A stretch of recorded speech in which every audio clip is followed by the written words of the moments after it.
Hello friends, welcome to our channel वेबटेक।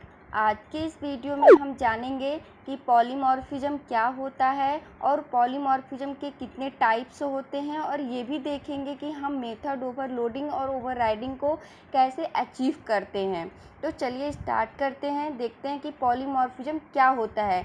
अगर आप मेरे चैनल पे नए हैं तो मेरे चैनल वेबटेक को सब्सक्राइब कर लीजिए। तो चलिए देखते हैं, what is the polymorphism. Polymorphism is the combination of two Greek words. One is poly means many and second one is morphism means form. Polymorphism का मतलब होता है many forms, मतलब कि एक ही पर्सन होगा जो कि सेम पर्सन होगा और उसकी जो फंक्शनैलिटी होगी, उसकी जो वर्किंग होगी वो डिफरेंट होगी। तो इसका मतलब यही होता है मेनी फॉर्म्स। दूसरा पॉइंट है more than one function with same name with different working. कह रहा है कि more than one function, more than one method, but उसका जो नेम होगा वो सेम होगा, बस उसकी वर्किंग क्या होगी, डिफरेंट होगी। तो इसको चलिए हम एक एग्जांपल के थ्रू समझते हैं। जैसे कि मैंने यहाँ पे एग्जांपल लिया है पर्सन यहाँ पे मैंने एग्जांपल लिया, जो पर्सन है अगर वो स्कूल जाता है तो वो एक स्टूडेंट की तरह भी बिहेव कर सकता है और एक टीचर की तरह भी बिहेव कर सकता है। बट वही पर्सन अगर फैमिली में है अपने, तो किसी का सन हो सकता है, किसी का फादर हो सकता है, किसी का ब्रदर हो सकता है। बट वही सेम पर्सन अगर मार्केट जाता है तो एक कस्टमर की तरह बिहेव करेगा, किसी दुकानदार के लिए एक कस्टमर की तरह बिहेव करेगा।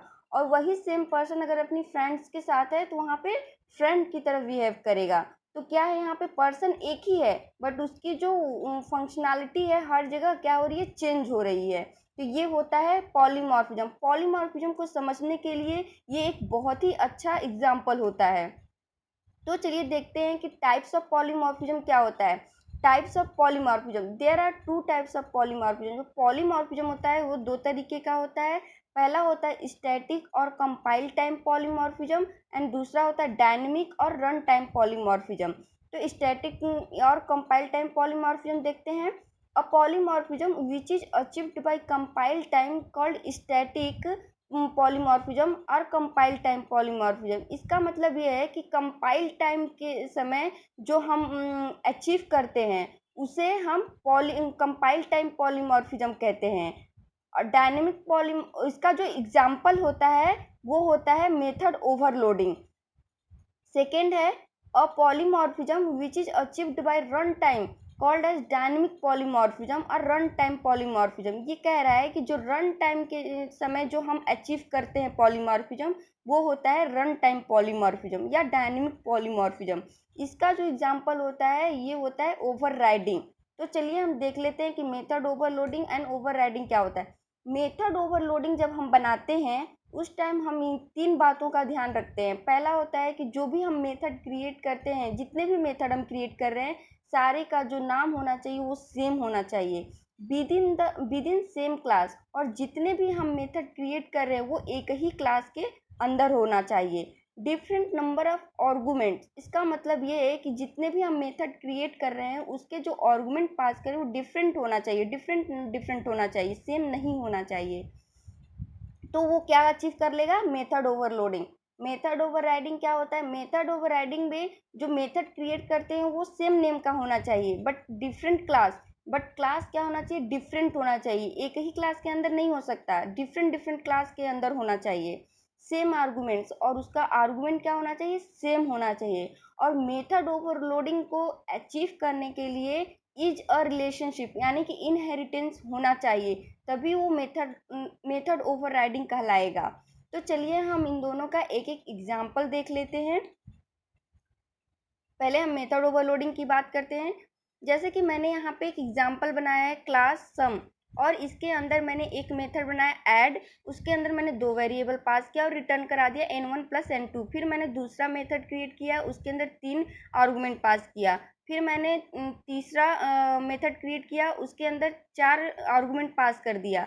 इसी तरह मैंने जो, इसका मतलब ये है कि जो देखिए यहाँ पे मेथड नेम ऐड जो है सबका सेम है, बट जो नंबर ऑफ आर्गुमेंट्स है वो चेंज है। यहाँ पे दो है, यहाँ पे तीन है, यहाँ पे चार है, यहाँ पे पाँच है। मतलब क्या है, सबका नंबर ऑफ आर्गुमेंट्स क्या है, चेंज है। तो ये क्या कहलाएगा, मेथड ओवरलोडिंग। तो ये मेथड ओवरलोडिंग का एग्जाम्पल है। और क्या है, इन जो दूसरा पॉइंट था, सेम क्लास के, एक ही क्लास के अंदर है, सारा एक ही क्लास के अंदर है, सेम मेथड नेम है और नंबर ऑफ आर्गुमेंट्स क्या है, डिफरेंट है। तो ये हो जाएगा मेथड ओवरलोडिंग। मेथड ओवरराइडिंग क्या होता है, देखिए मैंने यहाँ पे क्लास क्रिएट किया है, क्लास कार क्लास, इसके अंदर मैंने क्या किया है, public int speed limit create किया और रिटर्न कर दिया 100। फिर दूसरा क्लास क्रिएट किया, Ford extend car class, public int speed limit return 150। इसका मतलब ये देखिए, एक क्लास मैंने बनाया, ठीक है, फिर मैंने दूसरा क्लास बनाया, बोला है कि सेम क्लास के अंदर नहीं होना चाहिए, लेकिन जो मेथड नेम है स्पीड लिमिट सेम है और यहाँ पे आर्गुमेंट भी सेम है, बट क्या है, यहाँ पे डिफरेंट क्लास है, डिफरेंट क्लास के अंदर सेम ही मेथड नेम है और सेम आर्गुमेंट है। तो ये क्या हो जाएगा, मेथड ओवर राइडिंग हो जाएगा। और यहाँ पे मैंने class Ford extend car class, मतलब कार क्लास जो फोर्ड है वो ये कार क्लास का पार्ट है, मतलब कि ये इज अ रिलेशनशिप भी बिल्ड कर रहा है। इसका मतलब कि मेथड ओवर राइडिंग ये अचीव होता है यहाँ पे। तो ये होता है method over riding. I hope friends आपको ये समझ आ गया होगा कि मेथड ओवरलोडिंग कैसे बनाते हैं, कैसे अचीव करते हैं और मेथड ओवरराइडिंग कैसे अचीव करते हैं। अगर आपको मेरी ये वीडियो पसंद आया हो तो लाइक कर दीजिए और अपने फ्रेंड्स के साथ शेयर कर दीजिए, और मेरे और भी वीडियोज़ को देखने के लिए मेरे चैनल वेबटेक को सब्सक्राइब कर लीजिए। Thank you.